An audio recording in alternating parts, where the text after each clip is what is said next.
नमस्कार। आप सबका फिर से स्वागत है एक बार हमारे यूट्यूब चैनल इको लर्नर्स पे।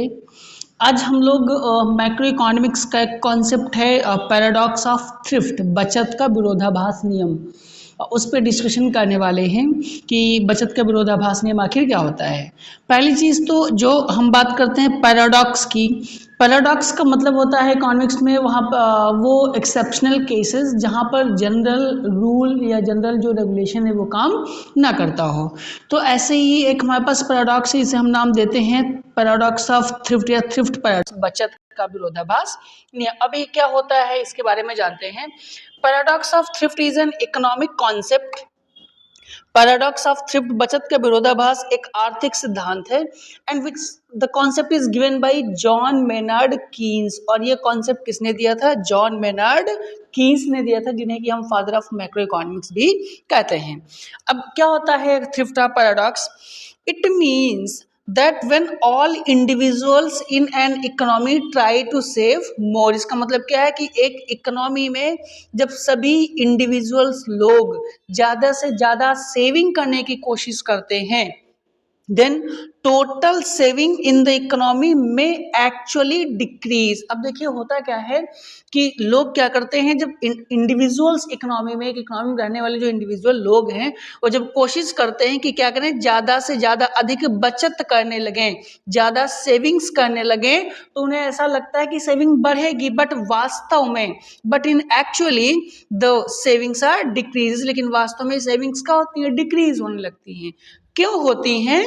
Because overall income and production falls. और ये सेविंग डिक्रीज इसलिए होती है क्योंकि जो ओवरऑल इनकम और प्रोडक्शन है वो क्या होता है? कम होना शुरू हो जाता है। तो क्या होता है, जो टोटल हमारी राष्ट्रीय बचत है ये घट जाती है, क्योंकि आय और उत्पादन, इनकम और प्रोडक्शन दोनों क्या होते हैं? कम होने लगते हैं। और ये क्यों कम होते हैं इसका डिस्कशन अभी हम लोग आगे करेंगे कि आखिर ऐसा होता है तो क्यों होता है। इन नॉर्मल थिंकिंग्स, नॉर्मली हम क्या सोचते हैं कि savings is considered good. Normally क्या है कि नॉर्मल एक सामान्य सोच के अनुसार बचत करना अच्छा माना जाता है, क्योंकि देखिए हर इंडिविजुअल्स का अपना एक ये मानना है, क्योंकि सब पता है कि जो उनका फ्यूचर है, उनका जो भविष्य है वो इनडेफिनेट है, वो अनिश्चित है, कोई जान नहीं सकता कि फ्यूचर में क्या होने वाला है। तो वो करंट में क्या करते हैं, अपनी इनकम का, अपनी अर्निंग्स का कुछ ना कुछ पार्ट अपनी इनकम के हिसाब से सेव करते जाते हैं। इसलिए सेविंग्स क्या मानी जाती है? बेहतर, अच्छी मानी जाती हैं। बट कीन्सन सेड, लेकिन कीन्स कहते हैं that if everyone saves more at the same time, लेकिन कीन्स का कहना है कि अगर सभी लोग एक समय पर एक साथ बचत बढ़ा दें, मीन्स सभी लोग बचत करना शुरू कर दें, जब भाई सब बचत करना शुरू कर देंगे, है ना, तो जब वो सेविंग, इनकम के हम दो पार्ट हैं, हम अपनी इनकम को क्या करते हैं, जो हमारी ये इनकम है इसके दो पार्ट हैं या तो हम कंजप्शन पे खर्च कर देते हैं, क्या करेंगे, कंजप्शन पे खर्च कर देंगे, और या तो सेविंग करना शुरू कर देंगे। तो जब हमें सेविंग करना शुरू कर देंगे भाई, जब हम बचत कर देंगे, जब हम सेविंग्स को बढ़ा देंगे, तो जाहिर सी बात है सेविंग के बढ़ने का मतलब क्या है कि जो हमारा कंजप्शन है, जो हमारा उपभोग है, ये क्या होने लगेगा, ये घटना शुरू हो जाएगा, क्योंकि दोनों इनकम सही निकलते हैं, दोनों इनकम का पार्ट हैं। तो अगर ये एक चीज़ हम बढ़ाएंगे तो दूसरी क्या होगी, कम होना शुरू हो जाएगी। तो यही कीन्स ने समझाया है कि कीन्स ने क्या कहा है, अगर सभी लोग एक साथ बचत बढ़ा दें, एक साथ सेविंग करने लगे, तो उपभोग मीन्स कंजप्शन क्या हो जाएगा, विल फॉल, कंजप्शन कम हो जाएगा, है ना। इसको समझ लेते हैं कि जैसे जब क्या होगा, जब लोग क्या करें, अपनी सेविंग्स बढ़ा दें, जब लोग क्या करें, जब अपनी सेविंग बढ़ा दें, जैसा कि अभी मैंने बताया था कि जब हम अपनी सेविंग्स, अपनी बचत मीन्स पैसा खर्च कम करें, सेविंग बढ़ा देंगे, तो जो कंजप्शन है, यह कंजप्शन हमारा क्या हो जाएगा, ये कंजप्शन कम हो जाएगा, मीन्स हम गुड्स एंड सर्विसेज के ऊपर पैसा कम खर्च करेंगे। जब हम इसमें पैसा कम खर्च करेंगे तो जाहिर सी बात है हमारी जो डिमांड है, ये डिमांड भी क्या हो जाएगी, कम हो जाएगी। जब इंडिविजुअल लोग डिमांड कम करेंगे तो जो प्रोडक्शन है, ये प्रोडक्शन भी क्या हो जाएगा, कम हो जाएगा। और जब प्रोडक्शन कम होगा तो प्रोडक्शन ऐसे तो होता नहीं।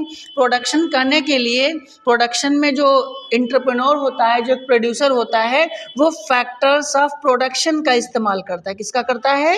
फैक्टर्स ऑफ प्रोडक्शन का। फैक्टर ऑफ प्रोडक्शन में कौन कौन से हैं? लैंड, लेबर, कैपिटल और एंटरप्रेन्योरशिप। तो जब यहाँ पर देखो प्रोडक्शन कम हो जाएगा, है ना, तो उस एंटरप्रेन्योर की इनकम भी क्या हो जाएगी? कम हो जाएगी। जब उसकी इनकम कम हो जाएगी तो एम्प्लॉयमेंट भी साथ ही साथ क्या होगा भाई? अगर प्रोडक्शन कम होगा तो यहाँ पे लेबर भी कम रखे जाएंगे, कैपिटल, एंटरप्रेन्योरशिप सबका कम इस्तेमाल किया जाने लगेगा, तो इनकम भी डिक्रीज होगी और एम्प्लॉयमेंट भी डिक्रीज होगा। और जब ये एम्प्लॉयमेंट डिक्रीज होने लगेगा और इनकम डिक्रीज होगी तो जो लोग यहाँ पे सेविंग ज्यादा कर रहे थे, अब उनके पास क्या है? ना तो एम्प्लॉयमेंट है, एम्प्लॉयमेंट डिक्रीज हो गया और इनकम भी डिक्रीज हो जाएगी। तो जो सेविंग वो ज्यादा कर रहे थे, वो सेविंग अब क्या होने लगेगी? ज्यादा के बजाय कम होना शुरू हो जाएगी। इसे ही कीन्स ने कहा है बचत का विरोधाभास नियम, कि आखिर किस तरीके से अगर हम सेविंग बढ़ाते हैं तो ऐसा लगता है इकोनॉमी में कि सेविंग्स बढ़ेगी, बट एक्चुअली इसका इम्पैक्ट क्या होता है कि सेविंग बढ़ने के बजाय क्या होती है? घटनी शुरू हो जाती है। That is known as thrift of paradox, बचत का विरोधाभास नियम। So, what is good for an individual may be harm for the whole economy। इसलिए ऐसा हो सकता है कि जो एक व्यक्ति के लिए अच्छा हो, which is good for an individual, but वह पूरे देश की अर्थव्यवस्था के लिए, बट वो पूरी इकोनॉमी के लिए हार्मफुल हो सकता है। जरूरी नहीं है जो किसी एक इंडिविजुअल, भाई सेविंग्स क्या है? ये सेविंग इंडिविजुअल के लिए तो अच्छी है ना, लेकिन यही सेविंग्स अगर सारे इंडिविजुअल करने लगेंगे तो वो किसके लिए? वो हमारी इकोनॉमी के लिए अब क्या है? हार्मफुल होना शुरू हो जाता है। आगे देखते हैं, why it is called a paradox. इसे हम क्यों विरोधाभास का नियम कहते हैं? भाई ऐसा तो होता है, ठीक है, लेकिन इसे हम बचत का विरोधाभास नियम क्यों कहते हैं? Because a paradox is a situation, अभी हमने कहा था ना कि पैराडॉक्स एक ऐसी सिचुएशन है that seems contradictory but is true in reality, जो देखने में गलत लगती हो लेकिन वास्तव में सही होती है। ऐसी स्थिति को, ऐसी सिचुएशन को हम क्या कहते हैं? पैराडॉक्स कहते हैं। पैराडॉक्स क्या है? एक ऐसी सिचुएशन है which seems contradictory but it is true in reality। Saving more should increase savings. Saving, बचत बढ़ाने से बचत कम हो जाती है, जो कि सामान्य सोच के विपरीत है। That is why it is called a paradox of thrift. इसीलिए इसे क्या कहा जाता है? बचत का विरोधाभास नियम कहा जाता है। कंक्लूजन में हम ये कह सकते हैं कि paradox of thrift shows that excessive saving by everyone, ध्यान रखना क्या? एक्सेसिव सेविंग बाय एवरीवन, की सभी के द्वारा जो अत्यधिक बचत है, कैन हार्म इकोनॉमिक ग्रोथ। अगर इकोनॉमी में सभी लोग एक्सेसिव सेविंग्स करेंगे, अत्यधिक बचत करने लगेंगे, तो उससे आर्थिक विकास को नुकसान हो सकता है। Because consumption is important to maintain income and employment. देखिए, आय को और रोजगार को बनाए रखने के लिए उपभोग आवश्यक है। इसलिए अगर आपने कीन्स की इकोनॉमिक थ्योरी पढ़ी है तो ये पढ़ा होगा, कीन्स ने हमेशा डिमांड को प्रेफर किया है।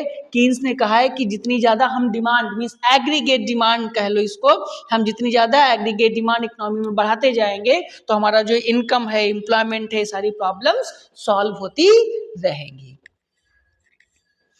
ये था बचत का विरोधाभास नियम। आई होप कि आपको एक कॉन्सेप्ट समझ में आया होगा। अगर आपको एक कॉन्सेप्ट समझ में आया है तो चैनल को सब्सक्राइब और वीडियो को लाइक करना मत भूलिएगा। Thank you.